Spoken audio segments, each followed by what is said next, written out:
Leo? Be your own boss. Sort of. And you only have to worry about one thing. Keeping people out. And making sure I don't kill any kids.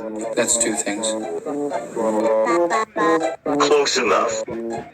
How's the pay? What pay? I'm gonna lock you in here until midnight. I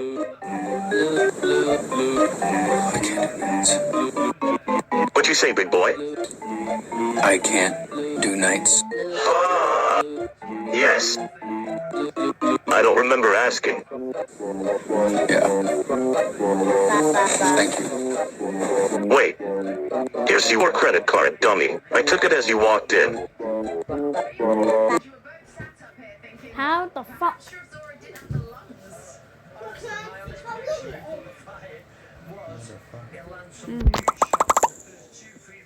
Where the fuck did you get that chair from, Henry?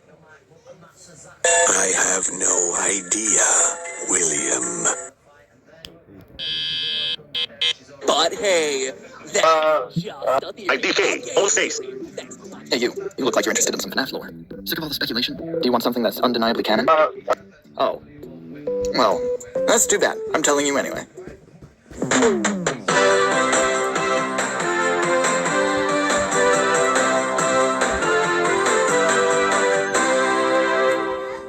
The year was 1983, January to be exact. Local nobodies Henry Emily and William Afton were walking down the streets of Hurricane, Utah, when suddenly they noticed that not once in their life ever caught a glimpse of a yellow grizzly bear. It was then their fates were sealed, and they knew that they must fulfill their destiny. Henry and William were some robotics enthusiasts, so they finally used their untapped potential to create the most realistic animatronic bear imaginable. On their first attempt, they made a decrepit, muddy yellow bear with giant teeth and claws. This wasn't...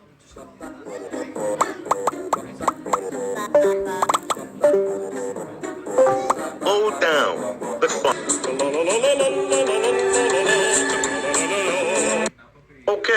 Okay, chill out.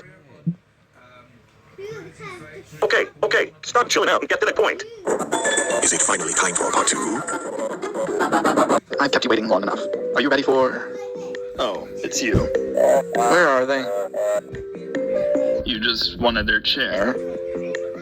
Alright, fair enough. Now that that's settled, let's jump back into the most accurate portrayal of the FNAF timeline you'll ever hear.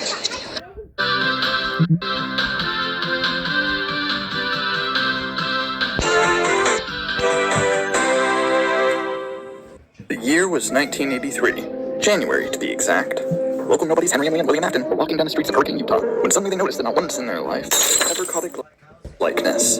This character was quite a downgrade, being both simpler and stupider. This didn't matter to the duo, though, as they loved the creation, and with that, Fredbear was born. At first, they had nowhere to actually put him, so they opted for the dump. He was truly a diamond in the rough. Amazingly, this attempt at entertainment was amusing enough to the citizens of Hurricane that they gave William and Henry enough money to afford a recently vacated diner space. Fredbear was going to be a star. Unfortunately, this animatronic was extremely poorly designed, and their attempts at granting him artificial intelligence quickly turned sour. On February 31st, 1983, his first performance on stage in front of children prompted him to spontaneously combust from a nervous breakdown. William and Henry, heartbroken at this tragic event, backed down to ensure this would never happen again. This also prompted William to threaten the United States government, and they met his demands to strike February 31st from the calendar forever. After that, they set their sights on making something with no flaws. But then they made spring-lock suits.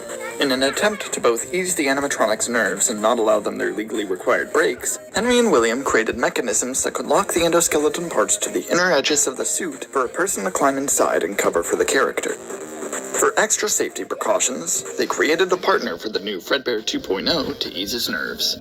For some reason, the best name they came up with for Fredbear's partner was Spring Bonnie. William was insistent on this name, and Henry felt too threatened to argue against it.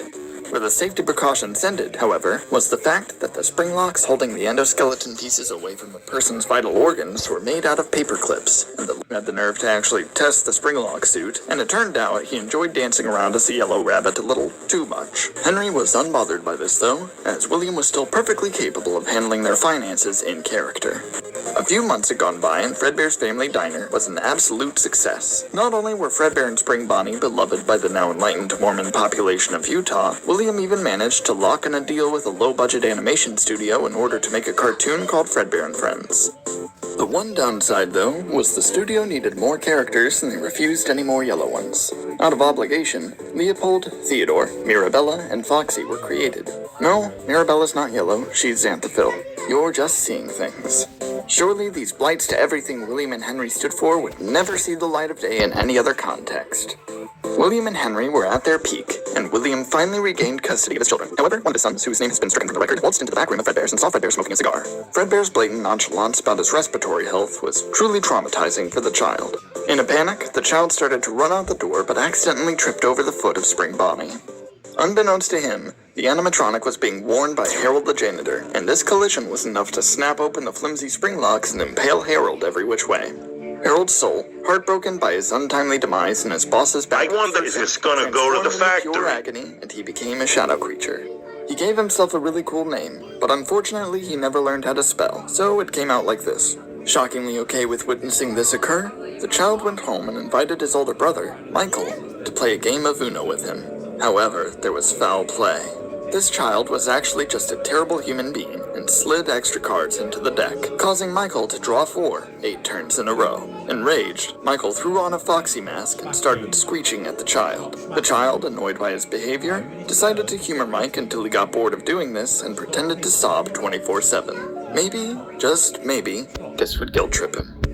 However, Michael was far more resilient than the child anticipated, and this behavior kept going for a whole week. The child, craving literally anything else to do with his time, walked into Fredbear's again in an attempt to face his fears before getting cornered by Trevor the cashier wearing a Fredbear suit. The child saw the reasoning for this, as Trevor was holding a mat for a mediocre dentist's office in his hand, and so the child deliberately ran into Trevor to set off the spring locks in this suit. Trevor's spirit, a bit relieved by the matter in all honesty, turned into a more chill shadow creature that just kinda walked around convincing people to join his conga line. The child returned home, completely okay with the fact he just killed a man, and told his Fredbear plushie everything he did. Hey, Sportsy, it is the bug guy I told you Michael and his Uno about. The buddies fast barged bug into guy. the child's room to take him to Fredbear's for his birthday. The child was still committing to the crying act, but this was a bad idea as it just made them come up with the idea of shoving him in Fredbear's mouth. So, that's exactly what they did. They mockingly told the child to give Fredbear a big kiss, which the animatronic took immediate notice of. This was a very dangerous situation for his career, so without thinking, Fredbear clamped down his jaw on the child's skull.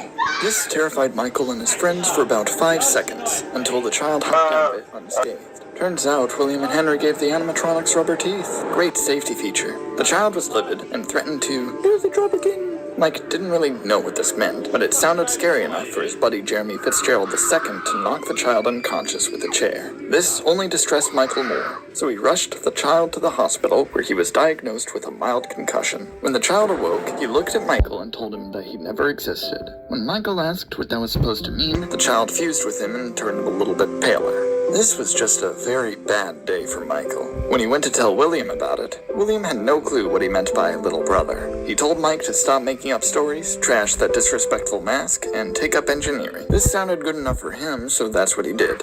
But, turns out, the employees at Fredbear's called the police because Harold and Trevor's bodies were just laying on the floor, and nobody cared to do anything about it until right then. So, the restaurant was shut down, and the news media blamed it on the bite of 83 in order to abruptly end Fredbear's career. They were just jealous. William and Henry were back to square one. Because of the abundant controversy and investigations, they laid low for a couple of years. But, in 1985, they finally opened a new location. With the amount of money they had earned from Fredbear's, they were luckily capable of buying out a new restaurant space with ease. Unfortunately, Fredbear was publicly executed 2 years prior, so William and Henry did the unthinkable. They made animatronics of the cartoon characters they had made out of reluctant necessity. Leopold was their immediate decision for the new mascot, as he was actually a bear. He wasn't golden, but he would do. But that name didn't exactly resonate with the public, so after 5 seconds of brainstorming, they renamed him Freddy Fazbear. The initial plan was for him to be partnered with Spring Bonnie, but William refused to work with any type of grizzly that wasn't golden. So, Henry opted to rebrand Theodore to simply Bonnie, and that worked well enough. However, making these two characters so derivative of their superior counterparts worried Henry and William, as the public could possibly see through their ruse. So, they added another character to the band to distract people, Mirabella. Given the fact that she didn't have overtly feminine characteristics, though, Henry and William renamed her Chica to make sure any Spanish speakers knew she was a girl. There was one last cartoon character they could use, being Foxy the Pirate. This was a gimmick that the Fredbear and Friends show added to drive up ratings. Henry was fine with the concept, but William hated it. For the time being, the partners settled on shoving him in the corner of the building, far away from the 3 they actually tolerated. After opening the location, however, the 2 quickly realized that children didn't actually care about the 3 stage performers. Something about theming being more interesting. As more and more children flocked around Foxy's Pirate Cove, William immediately ran up and kicked the poor animatronic in the nuts. Let's put him out of order for the time being. It is not at a time. Okay. Somehow this didn't scare anyone away, and everyone just immediately piled back over to watch Freddy sing about bullfighting. Henry and William were truly living the life. They lost their beloved gold mammals, sure, but they were still happy. That is, until one fateful day. Hey, can I borrow $5? Yeah, sure. Well, not actually this specific day. It was 2 days after this that things fell to pieces. William, after a long day of work, was extremely hungry. He may be wondering why he didn't just eat dinner at Freddy's, but truth be told, he hated the pizza there. They blew all their budget on good tablecloths. So instead, he opted to drive down to a local rundown Carl's Jr. on a fateful rainy Tuesday night. Hello, I'd like an original Angus burger and a large Coca-Cola. This was the moment that William Afton snapped. Well, my $5. In a fit of rage, William sped 1 mile over the speed limit and pulled up at Freddy's to enact revenge on Henry. However, by pure chance, Henry's daughter Charlie was locked out of the building. William, attempting to help her back in, looked at her in the eyes trying to explain his plight. However, with the rage in his heart at that very moment, his mere stare was a death sentence. Charlie flopped over immediately from this. William, panicking over this murder, threw her in the alley next to the restaurant and drove off before anyone could see what had happened. After this, the restaurant's security puppet, designed to keep track of the children assigned to it, walked out of the building to find Charlie. When it got to her body, her soul grew an attachment to the character, and she stuck around in hopes a new body would be made, so she... After this, the restaurant's security puppet, designed to keep track of the children assigned to it, walked out of the building to find Charlie. When it got to her body, her soul grew an attachment to the character, and she stuck around in hopes a new body would be made so she could fuse with it. You'd expect for this to be the end, but the sudden realization of his true power gave William an idea. With his instantaneous death stare, he could quickly and quietly send a horrible message to Henry. He circled back around to Freddy's and made a beeline toward the safe room that contained the retired spring-lock suits. He quickly equipped his spring bodysuit and darted around the restaurant, telling kids that their dead dogs were alive in the safe room with Old Man Jenkins. None of them actually had dogs, but they all assumed that they'd managed to get a free one anyway. Of course, they realized very quickly that they were conned. William waltzed into the safe room with 5 total children inside, but before he could do anything, the child named Cassidy kicked him in the shin so hard and Yes, but his guy turned purple in his suit. spring locks to the edges of his suit, so they couldn't go off. But he was still made livid by this attempt on his life, so he stared down each one and took them out. William wondered if perhaps he had gone overboard with his evil deeds, but figured that 5 children for $5 was a reasonable trade-off. As a disclaimer to all of you at home, murder is bad. Meanwhile, a drunk man named Dave had just been turned away from juniors and drove home. He was a terrible father and insisted on invading his son's privacy for the heinous act of the boy, locking his door. The boy, whose name was Andrew, broke his window and left the house. Turns out, Trevor the cashier, at this point dubbing himself Shadow Freddy, convinced Andrew to participate in his conga line to Freddy's. Unfortunately, Shadow Freddy's favorite spot to wrap up his conga lines was the safe room, and the two just so happened to come in as William finished stuffing 4 of the children into the animatronic suits. William, surprised by a sudden extra child, accidentally gave him the death stare, and now he was left with an extra body to stuff. And to make things more inconvenient, there weren't any more characters to pick from. This, however, is when he realized that he could just stuff both Cassidy and Andrew into the Fredbear suit. William knew nobody actually wore the thing, so he was certain it would go completely unnoticed. After this, he left the building like nothing happened, and drove home to sleep in a safe and comfy spring bonnie pajama suit. It was getting to be an obsession. After this point, Henry was very obviously devastated. However, he had no idea who actually did it. The cameras were broken, and the only accusations were that someone did it while in a mascot costume. Police promptly arrested a man from a completely unrelated pizzeria. Fortunately, Freddy's didn't get shut down for this, and Henry attempted to keep things going for a while. William had sent him a letter saying he was off on vacation for the time being, so Henry was left to handle finances on his lonesome. But, people rapidly started losing interest at Freddy's. The animatronics smelled horrible, and everyone finally noticed just how bad the pizza tasted. So, by year's end, the restaurant shut down. Henry decided to take a break from it all, and when William returned from vacation, he realized he could seize this opportunity and make a pizzeria with complete creative control. His daughter, Elizabeth, served as the perfect muse, and he proceeded to make an animatronic that looked nothing like her. He named it Circus Baby. Don't ask why, it's not elaborated on. However, after telling Elizabeth all about this animatronic, he suddenly got the idea to use Baby for a different purpose than simple entertainment. William had recently noticed the animatronics from the closed Freddy's location acting strange, and upon further investigation, he discovered a substance that he called Remnant. His new idea entailed having Baby and a new set of animatronics themed after her work together in order to collect more Remnant from children. So, he made Funtime Freddy and Bon Bon for easy marketing appeal. Then, he finally remade Foxy in his own vision, stripping all of that filthy pirate gimmick from him and making him a lovely coat of white and pink. Funtime Foxy was superior in every way, and his lack of originality meant that nobody would prefer her over the characters William actually wanted people to like. Finally, William made a character named Ballora. This one wasn't made for murder purposes so much as it was made out of contempt. For who? His ex-wife, Eleanor Schmidt. He craved to make an animatronic that was better at ballet than her. She was an accountant, so this was easy. However, upon coming to William's house to pick up Elizabeth for a week, Eleanor saw what he was building. Angered by the fact that this character was better at ballet than her, a woman who never once thought about it until right then, she fused with Ballora in a fit of rage, and now William was stuck with a robot wife that danced around his workshop every day. But no matter. William secured a building to open this brand new sister location of Freddy's named Circus Baby's Pizza World, and progress was going smoothly. He had some test runs of the pizzeria, and let some groups of people come there early for birthday parties. But this plan quickly turned sour as Elizabeth joined the party and ignored his specific demands not to see Baby. To William's surprise, children don't listen to you if you say not to play with something they want. As a result, Baby's murder equipment activated as soon as Elizabeth was alone with her. William instantly shut down development on the restaurant. He was very distraught over this, which maybe he should have considered before trying to murder more children. Despite the local population being completely confused by the sudden turn of events, William blamed blamed it on gas leaks and never spoke of it, and instead went back to Henry for them to start work on a new Freddy's location. For a while, they planned on just fixing up the old animatronics from the previous location and scrubbing them down to fix the odor problem. However, William caught sight of Foxy and formed a new idea in his head out of pure hatred. He told Henry his idea for the new design philosophy of the animatronics he had in mind. He introduced a newfangled plastic finish, flashy makeup, and to top it all off, William unleashed his newfound obsession with prefixes and dubbed them toy animatronics. In order to further justify this decision, he also proposed bringing back the security puppet character as just a normal marionette, and finally created the hero of this universe, Balloon Boy. Getting all of that out of the way, William went straight to explaining to Henry why Foxy needed to be white and pink. Yeah, And with that, the new face of Freddy's was underway. The location opened in 1987 with a lot of good press, and people were flocking to it. Why did they put so much trust in this new location? Simple. Henry and William advertised that there would no longer be terrible pizza. This is because they got rid of the kitchen. This restaurant had no food. You'd think this would be a problem, but kids really like to go there for the characters alone. And by characters, I mean character. As even despite William's every last effort of making Foxy relevant, the kids now flocked to Toy Foxy's Kids Cove to tear him apart and put her back together. They thought they could make him look better, but without technical experience, she looked less like a pirate and more like a metal tumbleweed. William had now found a new rage spurred by Foxy's mere existence, and so he enacted a second missing children's incident to cripple the restaurant's success. This time, however, Henry had been paying attention. He saw the camera recordings of Spring Bonnie luring children to the safe room and realized that William was behind this the entire time. He immediately fired William and told him to never show his face again. William realized that this was a big problem. Henry may have let him off easy by not calling the authorities, but if anyone else checked anything, he'd be caught for sure. So, after ruffling through old newspapers about his murders to see if he liked any of the parents' names, he stole the name Dave Miller and applied for a job as a night guard at the location. Using this position, he tampered with the facial recognition scanners they implemented in the animatronics and wiped the camera recordings clean. On top of this, he beat up all of the old animatronics just to put them in their place after seeing Freddy walk around. He even tore off Bonnie's face for not being deserving of the mantle he once bore. Bonnie, possessed by little Jeremy Fitzgerald, was merely a prophecy of more face trauma to come for that bloodline.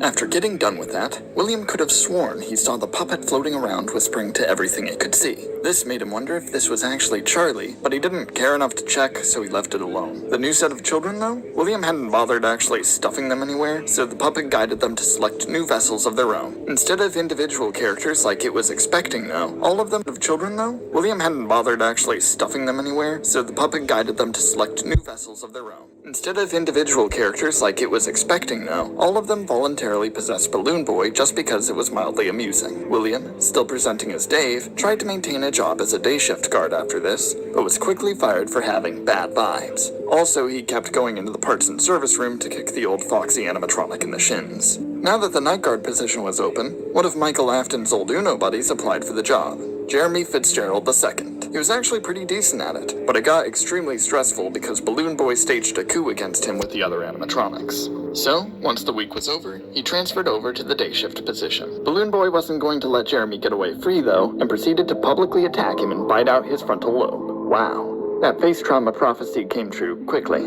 But hey, don't worry, it grew back within a month. But this incident, dubbed the Bite of 87, was enough to finally get the establishment closed. On the night after this attack, they needed a guard to make sure Balloon Boy didn't escape. Instead of behaving though, local menace Fritz Smith tampered with all the animatronics and made them extremely aggressive just because he thought it'd be funny. Company higher-ups didn't appreciate this and quickly took care of the problem. Thus, 1987 ended with another location shut down abruptly. Henry scrapped all the toy animatronics after this except for Toy Freddy and the puppet. Turns out Toy Freddy was already retiring as he really wanted to become a gamer. His endeavors were successful and he led a happy life. The puppet, meanwhile, just vanished. Henry, spooked by the idea of a sock monkey with a clown mask coming back to haunt him, started making blueprints for a counterattack if that day ever came. Now, Henry had his sights set on repairing and reusing the old animatronics for one last attempt at the pizzeria business without William in his way. However, this plan was easier said than done. Henry, with all of his financial incompetence, had next to no funds to enact this idea, so he briefly attempted a public fund to try and get money. After a day of trying, he gave up with exactly $0 earned. Henry was broke, sure, but he had some powerful resolve. So he decided to steal back the building he and William used in 1985 to recycle for his new pizzeria. Despite this being very much illegal, nobody actually wanted to use the building given its history, so the city decided not to bother Henry when he claimed it back as his. Being a one-man show, Henry had to take his sweet time renovating the place. But after about a year, he managed to open it back up with somewhat new animatronics. And, to his surprise, he was actually moderately successful. Due to a dwindling bear population in Utah, there was growing demand to see one in person, and the populace reluctantly decided that Freddy Fazbear's Pizza was their best shot at doing so. Unfortunately, the working conditions were very much terrible. The most loyal employee of Fazbear Entertainment, only known by his coworkers as Phone Guy, was assassinated by the animatronics during his final week of working the night shift due to looking suspiciously purple. The good thing is, he had recorded a helpful guide on how to not get assassinated right before getting assassinated. Henry was not ready to let this casualty of his negligence ruin things for him though, so he covered up Phone Guy's death and business went as usual afterward. William, still being unemployed and bored, decided now was a good time to take revenge on Henry. Again. He realized that he still had an entire stockpile of animatronics he never got to use. With the power of legal loopholes, he managed to kickstart Circus Baby's entertainment and rentals. For suspiciously low prices, the average family could have a giant chrome animatronic shipped to their doorstep to throw parties for their children. What could go wrong? Well, baby's eyes were green. For a moment, William thought he just misremembered her eye color, but then she started talking to him about very personal matters, and he realized Elizabeth had possessed her. Instead of doing anything immediate to solve this problem, he locked her in the rental facility and wrote a note on the fridge to take care of it later. After a few more years, Michael Afton finally graduated engineering school and came back home. William was delighted by his son's return, as he was conveniently useful for his newest plot against Henry. However, he wanted Michael to be fully prepared for what was to come. So, William locked Mike into a crude replica of their house that vaguely resembled the layout of Freddy's. In this fake house, William had prepared a bunch of animatronics with dangerously high safety hazards to attack Michael, so he could learn how to defend himself against the real deal. After roughly a week of watching Mike handle the process, William noticed something went wrong. Something broke into the fake house. Upon further investigation, he discovered some discarded audio discs lying on the ground. It was Ferdinand von Bernard. Having wandered the wilds of Utah for exactly a decade, he returned to Hurricane to wreak havoc on his creators. So, he targeted William's favorite, only son, using his unaltered form. But Mike was resilient, and he managed to avoid Ferdinand long enough that he got bored, reapplied his audio discs, and finally wandered away. Given the unplanned attack on Michael, William ended the testing process and gaslit Mike into believing it was all just a nightmare before changing the subject to getting a job. To ensure that Henry wouldn't tell Michael what he knows about his father, William told Mike that he should apply using his mother's maiden name rather than Afton. That way he doesn't draw attention to himself for being related to everyone's favorite former manager, of course. So, Mike Schmidt worked for a whole week at this place. The animatronics tried to assassinate him due to his good looks, or so he assumed. After working an extra night and being applauded by Henry, he was then instructed by William to sabotage the animatronics using his new engineering skills. Why do I need to disable their AI? It builds character, and Henry still owes me $5. Michael wasn't buying this, so he decided to do the exact opposite and crank them all up to the maximum setting to challenge himself for the end of his week. But due to the animatronic scent rubbing off on him, Henry fired him for body odor and inadvertently caused a personal grudge. Before leaving, Mike snuck into the back and disabled all of the animatronic systems to spite Henry. Now that the animatronics didn't work, everyone stopped caring about Freddy's again. Henry's profits plummeted, and he was ultimately forced to shut the place down by the end of 1993. After hearing this news, William was ecstatic. He began marketing the Circus Baby rental service even harder and proceeded to begin his final plan. William had needed Freddy's clothes for more reasons than just spite. The Fun Times Remnant collection was not working as frequently as he hoped, and if he wanted to understand the substance at all, he needed more of it quickly. So he made sure he had free reign to tear apart the animatronics to harvest their remnant and leave. After sneaking into the now abandoned Freddy's, he set up camp in the safe room since the animatronics were programmed not to go in there. But then he remembered Michael had completely deactivated them, and they would only move if the souls possessing them were motivated enough to. Luckily, Shadow Freddy suddenly appeared, and William bribed him to start a conga line leading into the safe room so he could dismantle all the animatronics. His plan worked flawlessly. In the animatronics' weakened state, William was able to tear them apart using nothing but his bare hands. Unfortunately for him, some of the remnants spilled and formed into the visible spirits of the missing children. Terrified that they might be able to kick him in the shins, he ran to his trusty spring bodysuit and put it back on for the first time since 1987. Feeling empowered despite this accomplishing nothing, William began to laugh at the ghosts. But in his self-indulgent celebration, he failed to realize that the duct tape holding back the spring locks had fallen off, and the leaky ceiling proceeded to snap them shut. The ghosts, finding his inconvenience hilarious, faded away for the time being so they could gossip about him elsewhere. While normally being impaled like this would result in immediate death, the spring lock failures these suits cause are painful enough to consistently cause so much agony that life is maintained in some way. While Harold the janitor got the short end of the stick and became a miserable shadow creature, William was now one with his beloved rabbit suit. Realizing he wasn't going to properly die anytime soon, William Afton came up with a new name for his new form. He called himself Springtrap. And with that, we end.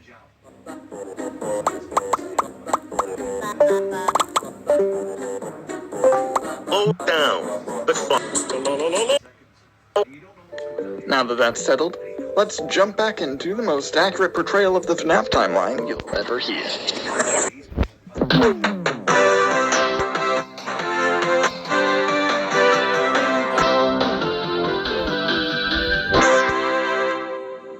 We return to the year 1993. I forgot William about that. Afton, sitting in the safe room of the abandoned Freddy Fazbear's Pizza, finally got done writhing in pain from his spring lock failure. He thought about reintegrating himself back into society, but before he could make a decision on that front, the ghosts of the missing children reappeared before him. Instead of attacking him, though, it seemed they had called it even to ask I for a forgot favor. about that. They were very bored, and realized that Springtrap was probably able to figure out how to convert a camera monitor into a TV. Springtrap agreed to do this for them, given he was just as bored as they were. Unfortunately, there was no practical way to get any real channels set up with the materials they had, so everyone had to settle with watching the same 3 VHS tapes of Seinfeld episodes. As time went on elsewhere in Hurricane, Henry Emily began to grow restless. It had been at least a week Poor since ass he went rat. on Freddy's, and he already tanked his finances within that time. So, Henry looked for another option. The city permanently banned him from opening a new business, but they never said anything about running an existing one. He immediately ran to the Afton household to beg William for a manager's position at Circus Baby's Entertainment and Rentals. When he got there, however, Michael Afton opened the door. "You fired me." I also fired your father. Where is he? He said something about vandalizing your house. Hasn't come back since. Now leave. Out of options, Henry decided he'd try to sue Afton Robotics to claim the rights to the rental business. To his surprise, this actually went smoothly. The only person William had left to handle something like this was rather eager to have a So, he willingly let Henry win the case to absorb the company into Fazbear Entertainment. Despite this success, Henry was still worried that William might come back and ruin things for him, so he decided to take measures to ensure that he couldn't. After checking his house and seeing that nothing was vandalized, Henry's next idea was to check the abandoned Freddy's location. Knowing William, it was very likely that the place was broken into for nefarious purposes. With that in mind, Henry barged into the building and followed the trail of Seinfeld sounds until he found Springtrap. Unfazed by his old friend being a corpse rabbit now, Henry fully explained that he seized control of Afton Robotics and was capitalizing off of William's work. This made Springtrap livid, and the two started to settle things the old-fashioned way. Henry, being much more nimble than the walking corpse, managed to grab Foxy's dismembered leg and bash Springtrap in the shins before knocking him out. What the fuck? During the possibility that Springtrap would try to sue Henry back, he took this opportunity to throw him into the safe room and board it up. Now, there was no way William could retake his own company. Henry's confidence had never been stronger, so he raced back into his new office to try and figure out why he couldn't break a 50 properly. What he didn't realize was that one of the animatronics, Ballora, had snuck up behind him to figure out what the sound of failure was all about. Fed up with Henry's incompetence, Ballora pushed him out of his chair to manage finances herself. Henry realized what a great convenience this was, so he left her to it and went off to inspect the other animatronics. Turns out, he hated them. With everyone running around violently while Baby rambled on about the different equipment in the facility, Henry realized he would not be able to put up with the animatronics having this much freedom. As a result, he implemented remote-controlled shock collars on all of them to get them to leave him alone. Except Ballora, she was too intimidating for him. The others weren't going to tolerate this, so Baby hatched a plan to get them all out of there. Although she had a direct line of contact with Funtime Freddy and Foxy, they needed to break into Henry's office to get Ballora. Right as they were about to bash the door in, Ballora stormed out, as she had just discovered Henry wasn't going to pay her. Suddenly, something clicked in Baby's memory. Last time she had seen something like this was when her mother, Eleanor Schmidt, found out she'd have to pay child support for William. Clearly, this was the same person. Although Ballora initially wasn't interested in listening to anyone, Baby used her #1 strategy to get her mother to do anything. Hey, dummy. I bet you can't help us escape. Ballora, now adequately motivated to prove Baby wrong, immediately led the charge to the elevator. Unfortunately, they were all far too big to fit inside, and Henry managed to catch them all before they could figure out a solution. After this incident, he decided to fire Ballora as a financial advisor and sacrificed an employee to get a shock collar on her. Now that he was down an engineer, Henry decided to open up job applications for someone to replace him. To ensure that people would actually know about this, Henry made a commercial to advertise the employment opportunity to only the most valuable TV channels. This proceeded to interrupt Michael Afton's 3:27 a.m. viewing of his favorite soap opera. When Seeing will Henry this advertising his fun daughter's stuff business begin? confused and irritated Michael, so he went to the kitchen to wait out the advertisement. As he stood there, though, Mike noticed a note on the fridge William had left before his disappearance. This was when he learned the truth of what happened to his sister.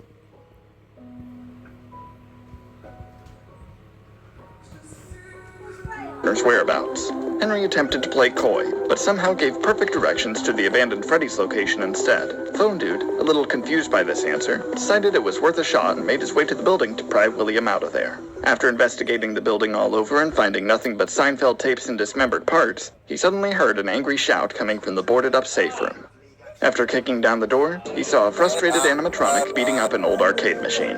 After taking a brief look at the high scores, Phone Dude tackled Springtrap and threw him into his truck. Fascinated by how much the world advanced, Springtrap hammered Phone Dude with questions about what all had changed. Not really caring enough to talk to him, Phone Dude threw Springtrap a smartphone and told him to go crazy.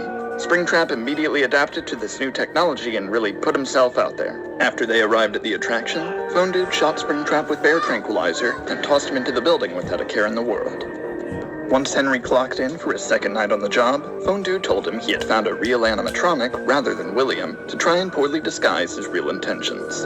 After that, he played some old recordings of Phone Guy on the speakers to try and guilt-trip Henry before the inevitable demolition of Fazbear's Fright.